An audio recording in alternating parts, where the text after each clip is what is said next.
उसको लेकर के बहुत सारे डाउट्स हैं, वो डाउट्स आपको आज ख़त्म कर लेने चाहिए। नमस्कार दोस्तों, मैं अखिलेश निरंजन, पीजीटी हिस्ट्री जवाहर नवोदय विद्यालय लेह लद्दाख से, और एक बार फिर से आपका स्वागत है एनवीएस टाइम्स पर। अगर आप इस प्लेटफॉर्म पर नए हैं तो हमारे साथ जुड़िए। एनवीएस से रिलेटेड हर एक अपडेट आपको यहाँ पर मिलेगी और हम कोशिश करेंगे कि हर एक सवाल का जवाब आपको हम दे पाएँ। तो इसी तरह से सवाल जवाब की जब बात हो रही है तो आज हम बात करेंगे उन कॉमन क्वेरीज़ और उन क्वेश्चंस की जो हमें रेगुलर मिल रहे हैं कमेंट बॉक्स में और व्हाट्सएप के थ्रू। किस तरह से जब कैंडिडेट नवोदय विद्यालय समिति में अभी इंटरव्यूज़ होने वाले हैं, वहाँ पे आप लोग जाने वाले हैं, तो बहुत सारे कॉमन क्वेश्चंस हैं जिनको आज हम एड्रेस करने की कोशिश करेंगे।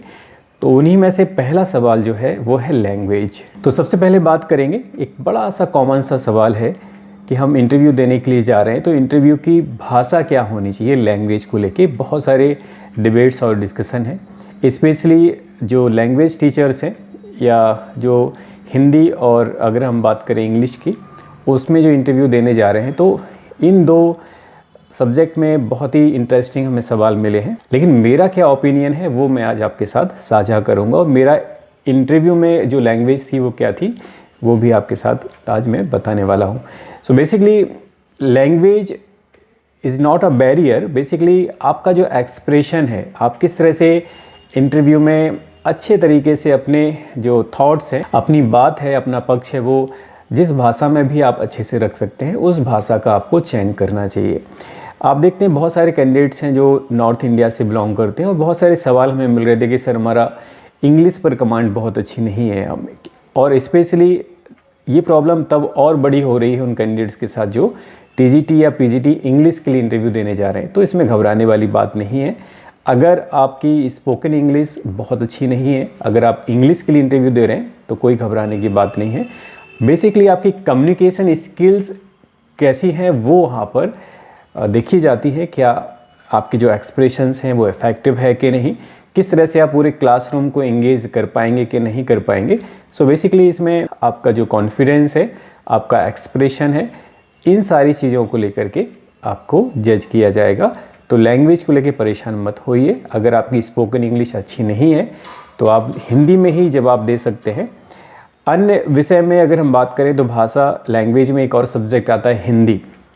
इसको लेके भी हमें एक क्वेश्चन मिला था कि सर हिंदी में कि हम शुद्ध साहित्यिक हिंदी में जवाब दें या फिर आम बोलचाल की हिंदी में भी जवाब दे सकते हैं। तो इसमें जो मेरी राय है पर्सनल वो ये है कि अगर आप किसी साहित्य से रिलेटेड प्रश्न का उत्तर दे रहे हैं तो आप ज़रूर साहित्यिक भाषा का इस्तेमाल करिए। अदरवाइज़ जब आपके पर्सनल एजुकेशनल जो आपकी क्वालिफ़िकेशंस हैं, आपके एक्सपीरियंसेस हैं, उनके बारे में अगर चर्चा होती है तो हम आम बोलचाल की जो आपकी हिंदी की भाषा है उसमें भी आप जवाब दे सकते हैं, इसमें कोई समस्या नहीं है। अगर आप बहुत जनरल सामान्य सा अपना इंट्रोडक्शन देने में ही अगर शुद्ध साहित्यिक हिंदी का यूज़ करेंगे तो वो बहुत ज़्यादा फॉर्मल लगेगा और वो एक तरह से बनावटी भी लगेगा, मेरा मानना ऐसा है। सो इंटरव्यू में आपको बिल्कुल ओरिजिनल और जेन्युइन रहना है। इसी तरह से एक और सवाल पर हम चलेंगे आगे। एक सवाल हमें मिला था कि सर मैंने जो पिछले कुछ दिनों में मेरे वर्क एक्सपीरियंसेस हैं उसमें से मुझे कौन से वर्क एक्सपीरियंस को हाँ बताना चाहिए और किसको छिपाना चाहिए। कहीं ऐसा तो नहीं कि अभी मैं जहाँ काम कर रहा हूँ, करंट जॉब है, उससे कहीं नेगेटिव इफ़ेक्ट पड़ेगा, इम्पैक्ट पड़ेगा। तो जाहिर सी बात है अगर आप इंटरव्यू में जा रहे हैं और कुछ बनावटी लेके जा रहे हैं, मतलब जो जेन्युइनली ओरिजिनली आप नहीं हैं, तो वहाँ पर आपको ही प्रॉब्लम होने वाली है। तो हमारी सलाह ये है कि आपने जो भी अभी तक किया है या जो आप कर रहे हैं ऑनेस्टली आप बताइए कि सर मैं इस जॉब में हूँ। आप प्राइवेट सेक्टर में हैं या किसी गवर्नमेंट जॉब में हैं, आप वो बता सकते हैं। इसी से रिलेटेड कनेक्टेड एक क्वेश्चन है कि बहुत सारे ऐसे कैंडिडेट्स हैं जो अभी इंटरव्यू देने जा रहे हैं और वो पीएचडी कर रहे हैं और उनका कहना है कि सर क्या पीएचडी को हम वहाँ पर बताएं कि हम पीएचडी भी कर रहे हैं साथ में।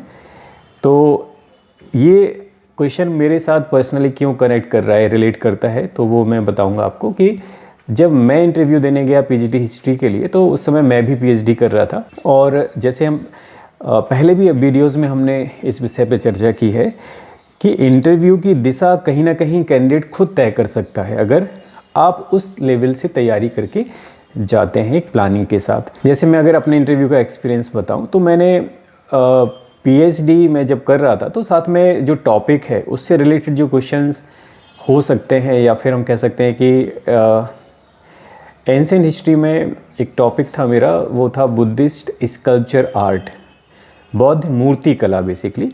तो मूर्ति कला कहीं ना कहीं आपका जो कह सकते हैं कि एंशिएंट हिस्ट्री में जो स्ट्रक्चर्स हैं उनके ऊपर क्वेश्चन पूछे जा सकते थे। तो ऐसा मुझे अनुमान पहले से था, तो उन सारे टॉपिक्स को मैंने बहुत अच्छे से तैयार किया। तो जो पीएचडी वाली बात आ रही है तो उसमें मेरा कहना ये है कि आप पीएचडी का जिक्र भी करिए और अपने टॉपिक और उससे रिलेटेड चीज़ों को अच्छे से तैयार करके जाइए। तो कहीं ना कहीं आपने जो एजुकेशनल क्वालिफिकेशन में एक कह सकते हैं कि हायर डिग्री की तरफ आप आगे जा रहे हैं और आप उसको परस्यू भी कर रहे हैं, तो उसको छिपाने की ज़रूरत नहीं है। आप बिल्कुल ऑनेस्टली उसको बताइए और कॉन्फिडेंटली आप अच्छे से जवाब अगर देते हैं अपने टॉपिक जो आपने, दरअसल उन्होंने हमसे पूछा कि आपका पीएचडी में टॉपिक क्या है, आपके गाइड कौन है। तो टॉपिक जब हमने बताया तो उस टॉपिक से ही इनिशियल हमारा इंटरव्यू स्टार्ट हो गया। ठीक है, सो ये इसमें कोई डरने वाली बात नहीं है। तो जैसे अभी हमने लैंग्वेज की बात की थी कि आप जिसमें कंफर्टेबल हैं उस लैंग्वेज में आप बात करिए। वैसे ही आपने जो, चाहे आपका वर्क एक्सपीरियंस है या आपके जो एकेडमिक्स है उसमें भी ऑनेस्ट रहेंगे तो आपके लिए बेनिफिशियल रहेगा, क्योंकि आपको बहुत ज़्यादा सोचना नहीं है, क्योंकि आप जो कर रहे हैं वही वहाँ पे एक्सप्रेस कर रहे हैं। अच्छा, लैंग्वेज की जो हमने बात की थी तो भाई हमारा भी इंटरव्यू हिंदी लैंग्वेज में ही हुआ था और हमारे जो बोर्ड मेंबर्स थे इनिशियली उन्होंने हिंदी में ही क्वेश्चन पूछे, तो हमने हिंदी में ही उनका जवाब दिया। तो इस तरह से लैंग्वेज, आपकी जो एजुकेशनल क्वालिफ़िकेशन है और साथ में जो आपके वर्क एक्सपीरियंस है उसको लेकर के कहीं ना कहीं आपको ये मेरा ऐसा मानना है कि आपको जेन्युइन ही रहना है कि जो आपने किया है वही आपको वहाँ पर बताना चाहिए। इसके बाद कुछ टेक्निकल चीज़ें हैं उन पे हम बात करेंगे। कुछ कमेंट्स हमें मिले हैं कि सर जो डॉक्यूमेंट्स हैं इंटरव्यू में लेके जाने हैं, जो हमने पिछले वीडियो में बताए थे कौन से डॉक्यूमेंट्स है, जो अपना इंटरव्यू कॉल लेटर है वो आपके साथ शेयर किया था हमने। तो उसमें एप्लीकेशन फॉर्म और एडमिट कार्ड की जो बात आ रही थी, कई कैंडिडेट्स हैं इनके पास एप्लीकेशन फॉर्म नहीं है या फिर एडमिट कार्ड नहीं है, तो उसमें परेशान होने वाली बात नहीं है। जो आपको पहले लिंक मिला था एडमिट कार्ड को डाउनलोड करने के लिए वो अभी एक्टिव है, आप उस लिंक से एडमिट कार्ड फिर से डाउनलोड कर सकते हैं। और रही बात एप्लीकेशन फॉर्म की, तो अगर आपके पास यूज़र नेम पासवर्ड है तो उसके थ्रू आप जो है एक बार फिर से वो विंडो ओपन होगा तो आप वहाँ से एप्लीकेशन फॉर्म डाउनलोड कर सकते हैं इंटरव्यू के पहले। इसके बाद एक और इंटरेस्टिंग सवाल आता है, वो आता है आपकी एलिजिबिलिटी को लेके। बहुत सारे कैंडिडेट्स हैं जो एक कमेंट हमें आया था कि सर मैं टीजीटी इंग्लिश के लिए मैंने अप्लाई किया है, और बहुत सारे लोग ये बोल रहे हैं कि आपके 50% मार्क्स जो है ग्रेजुएशन में वो एग्रीगेट भी होने चाहिए और सब्जेक्ट में भी होने चाहिए। लेकिन सब्जेक्ट में खास बात क्या हुआ, उन्होंने बताई कि फर्स्ट ईयर, सेकेंड ईयर और फाइनल ईयर, मतलब तीनों साल में अलग अलग 50% होना चाहिए, ऐसा कुछ लोग कह रहे हैं। लेकिन मेरा मानना ऐसा है, और ये मैंने कुछ लोगों से बात भी की है, कि वहाँ पर एग्रीगेट ही मार्क्स आपको चाहिए, ईयर वाइज इस तरह से कोई रिस्ट्रिक्शन नहीं है। जहाँ तक अभी तक हमें जो इन्फॉर्मेशन मिली है कि अगर इंग्लिश सब्जेक्ट में ओवरऑल आपकी 50% है, ग्रेजुएशन में ओवरऑल 50% है, तो आपको कोई प्रॉब्लम नहीं आने वाली है। परसेंटेज और एलिजिबिलिटी को लेकर एक और सवाल है, वो है जो पीजीटी का इंटरव्यू देने जा रहे हैं, उनका कहना है कि सर मेरा पीजी में तो 50% से ऊपर है लेकिन ग्रेजुएशन में 50% नहीं है। तो जब आप पीजीटी बनने वाले हैं तो बेसिक आपकी जो कह सकते हैं कि एलिजिबिलिटी है, एसेंशियल जो आपकी क्वालिफ़िकेशन है, तो वो आपकी मास्टर डिग्री है, पीजी है, तो उसमें ही आपकी 50% रिक्वायर्ड है। ग्रेजुएशन से उसका कोई लेना देना नहीं है, तो उसमें आपको परेशान नहीं होना है। इसी तरह से एक सवाल आया था, वो थर्ड लैंग्वेज से रिलेटेड था कि सर मैंने फर्स्ट ईयर और सेकेंड ईयर में तो जो थर्ड लैंग्वेज है उनकी रीजनल लैंग्वेज है, उसमें वो तो मैंने ग्रेजुएशन में पढ़ा है, लेकिन फाइनल ईयर में वो हमारे पास नहीं थी। तो जिस तरह से आप नोटिफिकेशन आपने देखा होगा कि अगर आप रीजनल लैंग्वेज में अप्लाई कर रहे हैं तो ग्रेजुएशन के तीनों सालों में वो आपकी लैंग्वेज होनी चाहिए। हालांकि उन्होंने मास्टर्स में वो उनके पास एमए डिग्री भी है उसी रीजनल लैंग्वेज में, लेकिन एज़ पर नोटिफिकेशन अगर आपने टीजीटी के लिए अप्लाई किया है तो 3 सालों में रीजनल लैंग्वेज वो होनी चाहिए, ठीक है। कुछ और क्वायरीज इसमें हम आगे चलेंगे। वो बड़ा इंटरेस्टिंग सवाल है, वो है आपका ड्रेसिंग सेंस, आप क्या पहन के जाएं इंटरव्यू में, ठीक है। सो इंटरव्यूज़ अपने बहुत सारे यूट्यूब पर अवेलेबल हैं, मॉक इंटरव्यूज़ भी अवेलेबल हैं यूपीएससी के भी, और अदर कई सारे जो इंटरव्यूज़ होते हैं। तो वहाँ पर जैसे आप देखते हैं कि एक डिसेंट सा जो आपका लुक जिस ड्रेसिंग सेंस में आता है वो आपको वियर करना चाहिए। मैंने क्या पहना था, मैंने क्या वियर किया था, वो मैं आपके साथ अभी शेयर करता हूँ, लेकिन एक जनरल सी बात मैं बोलूँगा पहले। तो मेरा जो सजेशन है वो मेल कैंडिडेट्स आप जो है सूट पहन सकते हैं या फिर कोटी है वो भी पहन सकते हैं, और साथ में कोशिश करिए जो आप शर्ट पहने वो थोड़ा सा लाइट कलर में हो। साथ में जो फीमेल कैंडिडेट्स हैं वो साड़ी और सूट पहन सकते हैं जिसमें वो कंफर्टेबल हो, और बहुत ज़्यादा कह सकते हैं कि चमकदार और इस तरह के रंगों से बचना चाहिए। जो कलर सूदिंग हो, डिसेंट लुक जिसमें आपका लगे, वो कपड़े आप पहन के इंटरव्यू में जाइए। मैंने इंटरव्यू में क्या पहना था, तो एक्चुअली वो मैंने एक सदरी पहनी थी, वो लुक मैं आपके साथ अभी शेयर करता हूँ। ओके, सो एक ये सदरी है और एक जो शर्ट आप देख रहे हैं इसका कलर चेंज है अभी हालांकि, लेकिन जो इंटरव्यू मैंने शर्ट पहनी थी वो लाइक क्रीम कलर की शर्ट थी, एक ऑफ वाइट कह सकते हैं। सो ये इंटरव्यू को मेरा गेटअप था। तो बेसिकली आपको आइडिया लगेगा कि आप जिसमें डिसेंट लगते हैं वो आपको इंटरव्यू में क्लोथिंग बियर करना चाहिए। अभी आगे हम कुछ जनरल कह सकते हैं सजेशंस की तरफ बढ़ेंगे, कुछ टिप्स आप कह सकते हैं कि जिनको आप फॉलो करेंगे तो आई थिंक आप और इफ़ेक्टिव तरीके से इंटरव्यू दे पाएंगे। तो पहला सजेशन मेरा ये है कि आप इंटरव्यू जब देने जाएं तो कम से कम एक दिन पहले इंटरव्यू साइट पर पहुँचें। एक दिन पहले पहुँचने से क्या फ़ायदा है, जब आप एक दिन पहले पहुँचते हैं तो आपको कम से कम रात में रेस्ट करने का मौका मिलता है। जो भी आप ट्रैवल करके जाते हैं, सफ़र करके जाते हैं, तो सफ़र की जो थकान होती है, एक्चुअली मैंने भी वो कह सकते हैं कि बैड एक्सपीरियंस था मेरा, ख़ास तौर से जो प्लानिंग की थी मैंने इंटरव्यू के लिए। मैं उस समय लखनऊ में रहता था और मॉर्निंग में 4 o'clock फ़्लाइट थी जिससे मुझे नोएडा पहुंचना था। मेरा इंटरव्यू नोएडा में हुआ था और नोएडा में लगभग सेंटर पे मैं 10 बजे पहुंच गया था, क्योंकि इंटरव्यू बेसिकली 2 शिफ्ट में उसमें हो रहे थे। फर्स्ट शिफ्ट मॉर्निंग में 9 o'clock से थी और सेकंड शिफ्ट थी 1 o'clock से, 1 PM से 1 बजे इंटरव्यू था। तो मुझे लगा ठीक है भाई पहुंच जाएंगे 10 बजे तक आराम से, और उसके बाद 1 बजे से मेरा इंटरव्यू स्टार्ट होगा, तो काफ़ी टाइम बीच में मिल जाएगा। लेकिन उसके पहले क्या होता है कि डॉक्यूमेंट वेरिफिकेशन भी होते हैं, तो वो प्रोसेस भी काफ़ी लंबा होता है, उसमें काफ़ी टाइम लगता है। सो मुझे क्या पर्सनली परेशानी हुई वो मैं आपको बताता हूँ। लखनऊ से फ़्लाइट मॉर्निंग में 4 o'clock थी, लेकिन उसके लिए मुझे रात भर लगभग जागना पड़ा। तो अगले दिन जब इंटरव्यू का टाइम आया 1 बजे, जब इंटरव्यू के लिए हम लोग जब ऊपर गए, पहले ही बैच था हमारा, 5 कैंडिडेट्स को उन्होंने भेजा कि लंच के बाद आपका ही नंबर है। तो जो इंटरव्यू पैनल में जो मेंबर्स थे वो लंच के लिए चले गए थे। तो उस समय तक काफ़ी भूख भी लगाई, क्योंकि हम सीधा हेडक्वार्टर पहुंच गए थे। तो कई सारी परेशानियां वहां पे थोड़ा सा हमें फेस करनी पड़ी, क्योंकि हमने बड़ा ही शॉर्ट टाइम में एक प्लान किया था कि मॉर्निंग में जाके इंटरव्यू देके शाम को वापस लखनऊ आ जाएंगे। जो आ भी गए, बट परेशानी काफ़ी हमें फेस करनी पड़ी। अगर आप रिलैक्स मूड में जाते हैं तो आई थिंक और इफ़ेक्टिव तरीके से आप इंटरव्यू दे पाते हैं। तो पहला जो हमारी तरफ से सजेशन है कि आप टाइमली एक दिन पहले कम से कम वहाँ पहुँच जाएं, जिससे कि आपको पूरा समय आराम करने के लिए मिल जाए और आप रिलैक्स तरीके से इंटरव्यू में जो भी आपका प्रेजेंटेशन है वो कर सकें। सेकेंड पॉइंट मैं आपको यहाँ पे कहना चाह रहा हूँ, जो मैंने अभी पहले भी जिक्र किया, इंटरव्यू में आपको बहुत ही ऑनेस्ट रहना है, बहुत ही जेन्युइन रहने की कोशिश करिए। बहुत चीज़ों को बढ़ा चढ़ा के या फिर बहुत ज़्यादा आपको लो फील करके चीज़ों को एक्सप्रेस नहीं करना है। एक बैलेंस तरीके से आप अपनी बात रखिए। थर्ड पॉइंट इसमें आता है वो है कॉन्फिडेंस। देखिए, इंटरव्यू की जो जान है वो आपका आत्मविश्वास है, कॉन्फिडेंस है। अगर आप कॉन्फिडेंस के साथ डेमो टीचिंग करते हैं, कॉन्फिडेंस के साथ अपनी बात को रखते हैं, और अगर आप ऑनेस्ट हैं, आपके अंदर कॉन्फिडेंस है, तो कॉन्फिडेंटली आप किसी भी आंसर को डिनाई भी कर सकते हैं अगर आपको नहीं आता है। तो इससे कोई नेगेटिव इम्पैक्ट नहीं पड़ता इंटरव्यू पे, क्योंकि नॉलेज का टेस्ट आपका ऑलरेडी हो गया है।